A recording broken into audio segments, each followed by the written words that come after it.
lang. Na-sprain ko yata ang pako. Halika, tutulungan kita. Salamat.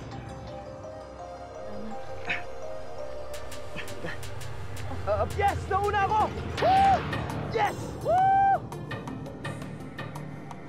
Nauna ako! Bakit mo pa ako tinulungan, Alexis? Nauna ka sana kay Servano. Sa tunay na laban, hindi ko pwedeng pabayaan ng isang kasama na nangangailangan. Salamat ulit. Wala yun. Alam mo, Alexis, okay ka. Okay ka din naman, Odilon, ha? Tara na. Dahan na. Ano nga yung screwdriver? Ito po.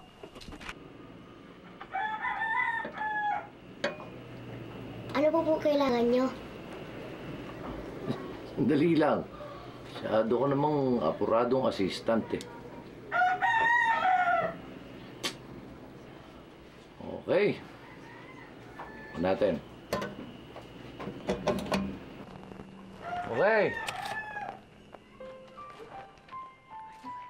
Yay! Meron na! Yay! Akin na po yan. Baka iuwi nyo pa po eh. Ba? Lokong bata to ah.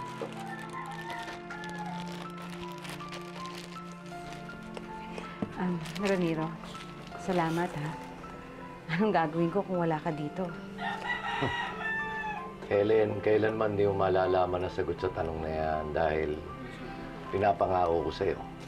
Parate ko nandito. Magaling kayong lahat sa ginawa nating pagsasanay. Ngunit gusto kong tawagin ng pansin ang ginawang kabayanihan ng isa sa mga kasamahan ninyo. Si Alexis Lorenzo.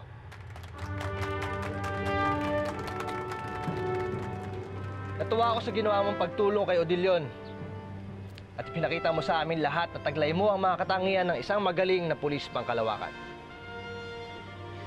Ginawa ko lang kung ano ang dapat. Teka, ako ang nauna, hindi ba? Ako ang nanalo sa exercise. Bakit siya ang binabati ninyo? Hindi sa lahat ng pagkakataon ay tinatanghal na panalo ang nauna. Ang Galactic Force ay isang pangkat. At bilang miyembro nito ay kailangan yung tulungan ang isa't isa. At ang nakakuha ng pinakamataas na marka ay si Alexis.